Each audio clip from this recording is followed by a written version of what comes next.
I fight fear every single day. Fear is personal to me. It is this real, very real thing, and I wake up every morning fearful. I want to be, and I know that I have access to the truth that tells me I can be courageous and bold and strong, and yet I can wake up in a cold sweat of fear, but not just any type of fear. A very specific brand of fear is what plagues me and tempts me and lies to me. Specifically, that fear is the fear of rejection. Listen to this. It's not so much that we are going to be without fear. It is all about where our fear is placed. And our fear can only be placed in God or in man. There's two options on the table. And at any given moment in our day, at any time, we are either fearing one of the two things.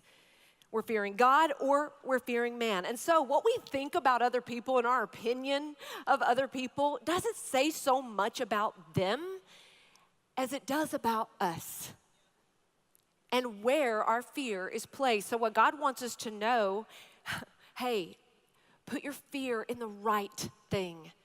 Properly position your fear, not in man, but in me. So I want to talk very specifically about what it is to fear God, what that is like, what the Bible tells us it is to stand in this.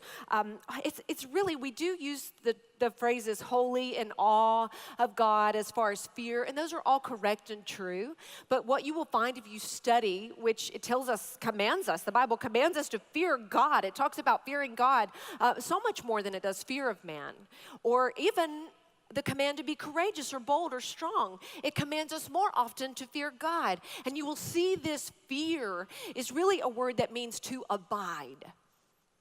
To abide. Here's the question on the table. Is our fear properly placed? Is our fear properly placed? If we want to wake up and approach the throne of God with confidence, if we want to claim what is rightfully ours, if we want to be able to celebrate other women and not compare ourselves to them, if we don't want to exhaust ourselves, then we must ask ourselves this question. Where am I positioning my fear? And I only have one of two options at any moment in any given day. So the very first thing I want us to ask is, what is it that we most value? Number one, what do you most value? Here's the interesting thing about fear, because fear is not all the time bad, but it will all the time point to that which we most value. Fear tells you what you treasure most in life. And I get this from the words of Jesus himself in Matthew chapter 6, which is where we're going to start. This is the first time in the New Testament that we see Jesus specifically talk about fear, but he does it in a very specific way. He talks about the physical manifestation, the emotional manifestation of what fear really is, which specifically he describes as anxiety. But let me read this to you, Matthew chapter 6, starting in verse 19. Do not lay up for yourselves treasures on earth, where moth and rust destroy and where thieves break in and steal. But lay up for yourselves treasures in heaven, where neither moth nor rust destroys and where thieves do not break in and steal. Verse 21, for where your treasure is, there your what? Right, heart will also be. That's a key verse, so remember that. Where your treasure is, there your heart will also be. Verse 22, the eye is the lamp of the body, so if your eye is healthy, your whole body will be full of light. But if your eye is bad, your whole body will be full of darkness. If then the light in you is darkness, how great is the darkness? No one can serve two masters. He will either hate the one and love the other, or he will be devoted to the one and despise the other. You cannot serve God and money. Therefore, I tell you, do not be anxious about your life, what you will eat or what you will drink, nor about your body and what you will put on. Is not life more than food and the body more than clothing? Okay, I want to pull out just some beautiful truth right here that's going to help us put our fear in the right place. Look at specifically what Jesus refers to. Remember, Jesus is all about getting to the heart of a person. And so he's going to address a very practical, relevant thing. He knows that the behaviors in and of themselves of what we're doing is not the thing, so he's getting to the motivation of the heart, the why behind those behaviors. And so, but he gets there in just a very simple, practical way that every human can share, and that is food and clothing. But this tells us something specific about what we fear. Our fear is very much attached to that which we consume and that which we compare. Consumption in and of itself is the food and the drink, what we put into our bodies. But see that it's more, right? Because he talks about what the eye sees. And if the eye brings in goodness and light and truth, that will be the truth of the heart. That will be the treasure of the heart. Notice that he says in verse 23, if then the light in you is darkness, how great is the darkness? What this means is, if you have fallen in love with the things of this world, if we have fallen in love with the treasures of this world, money and clothing and image and social media, oh, how great the darkness. That's what that exclamation point is. Whenever Jesus says anything with an exclamation point, it is highly significant and intimate to him. And he wants it to be intimate to us and personal to us and meaningful to us, because it just means if the things of this world are your light, oh, what bondage. Oh, what bondage. And it's really just a grief for him, crying out, going, no. Pay attention to what we consume and pay attention to what we compare, because these things will lead to anxiety if we are doing them over capacity. It's not that we can't enjoy a good meal. It's not that we can't go shopping and enjoy and look. Clothing in and of itself, it doesn't attach value or meaning until somebody else wears it. I mean, something's not stylish, or a haircut or a certain style or trend is not a trend until someone else gives it value. So Jesus isn't saying, hey, you can't go and do these things, but you will feel the manifestation of fear of man if you are consuming and comparing beyond your capacity. This will lead to misplaced fear. This will lead to putting our fear in that of man and not of God. And so how do we do this specifically? Well, we all seem to carry around this little device that gives us hundreds of thousands of conversations within a 24-hour frame. That is over our capacity.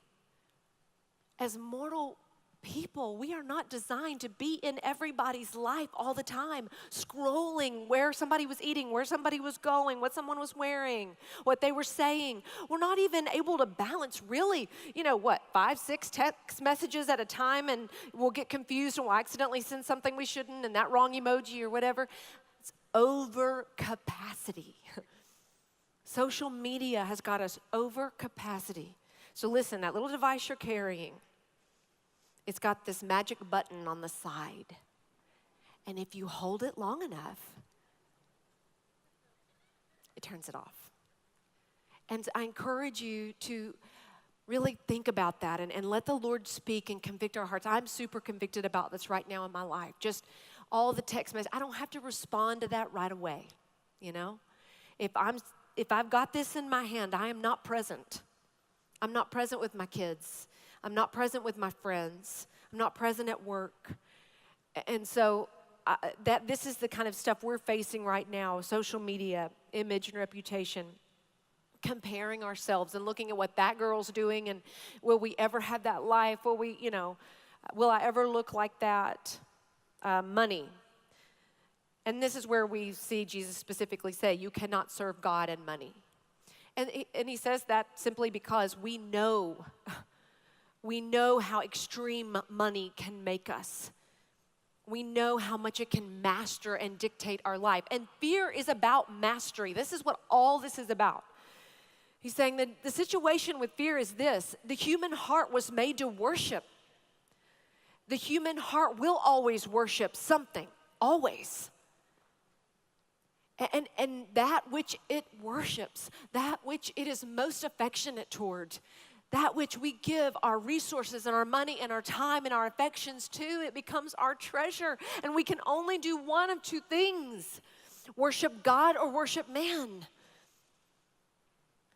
May we put our fear in the right place and not consume and compare beyond our capacity. Listen, anxiety, you know what anxiety is. I don't have to even explain that as women. We know what the physical manifestation is of fear.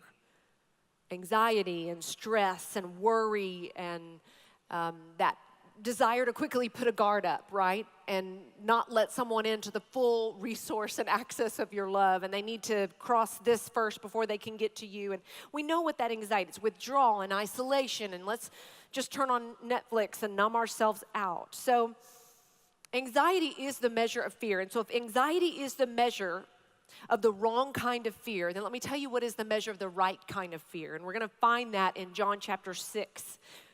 John chapter 6. Starting in verse 53, Jesus says to them, now listen, this is this text. Let me read it first and let it hit you, not so much as what you hear it saying, but what it's really saying. John chapter 6, 53. So Jesus said to them, again talking to the disciples, truly, truly, I say to you, unless you eat the flesh of the Son of Man and drink his blood, you have no life in you. Whoever feeds on my flesh and drinks my blood has eternal life, and I will raise him up on the last day. For, listen, my flesh is true food, and my blood is true drink. Whoever feeds on my flesh and drinks my blood abides in me, and I in him. So if anxiety is the measure of the wrong kind of fear, did you hear the word? It's another A word that is the measure of the right kind of fear.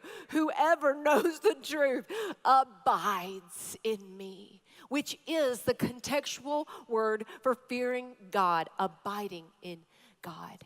But notice there is still consuming going on in this passage. Someone is still drawing something into themselves. Or again, that if you're just reading it like that, that feels morbid. No. Listen to what Jesus is saying. This is the closeness I offer you. This is the intimacy and the affection that I offer you, to be one with you. I want to abide in you. I want to have access to you, and I want you to have access to me. And so when you consume me, when you consume my word, that is the truth, you will abide, and you will be fearing in the right place, standing in awe of who God is. And you will not feel anxious. You really will not.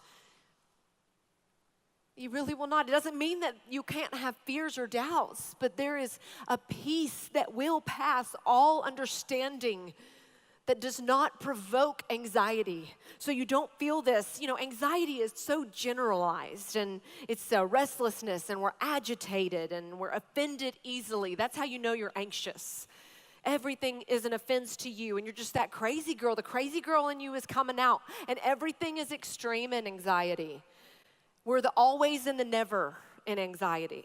I'll never be enough. They're always going to be this way. He's never going to change. That's anxiety, and that's coming from the wrong kind of fear.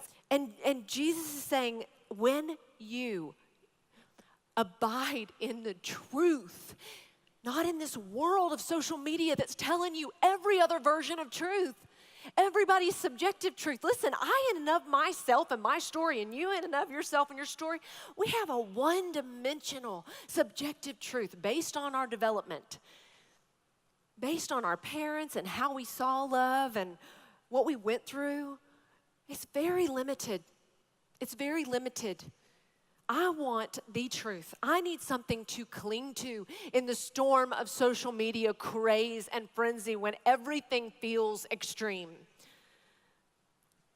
And Jesus is offering us this truth in him. When we abide in him and when we believe that that intimacy is available to us, that we are not religious people, but that we are people in a relationship because he is available to us. All right, number 2, how we can test our fear. Are we laying in a trap or being led to life? Listen to this. Proverbs 29:25 says that fear of man lays a trap or snare. Your version may say that. Proverbs 19:23 says this, the fear of the Lord leads to life, and whoever has it rests satisfied. That is so good. So do you see the two opposing ways there? One is like laying in a snare or trap, and this original Hebrew context is that of a hunter's trap. A hunter who has laid a trap out for prey. All right, and do you know who also in 1 Timothy 3:7 is one who constantly lays snares and is blamed for laying snares? The devil lays a snare and a trap for you, for me. But think about what it would be to be trapped. You know, really just think of an animal maybe, an animal trapped in a snare.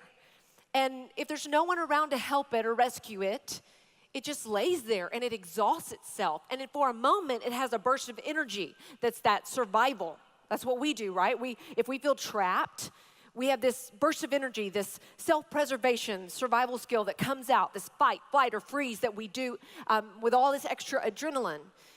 But if nothing is resolved and we feel like we're still stuck and we feel like the fog just won't lift and we're still depressed and we're still lonely and we're still bitter and we still feel like that person has not received the justice they're due and we just let these things become a trap. Think about what it is to just lay there and you fight a little bit and maybe you kind of fall asleep and then or pass out and then you get up and you fight a little bit more, but you're exhausted. The trap ends up taking your life because you're so exhausted. And this is what the fear of man, this is what the Bible tells us the fear of man feels like. To be in this snare, this trap where we're immobilized. So often, fear of man will start in us because we are a victim to someone else's bad choice. It's true. Fear of man starts somewhere. We were wounded at some point in our life. We were rejected or cast out or pushed out by someone close to us. And those, it's really crazy because those who are close enough to undo the trap and let us out are the ones that often have the power to keep us fearful and immobilized and paralyzed. And this is what it feels like, paralyzing versus producing, because you see how the Lord leads somewhere.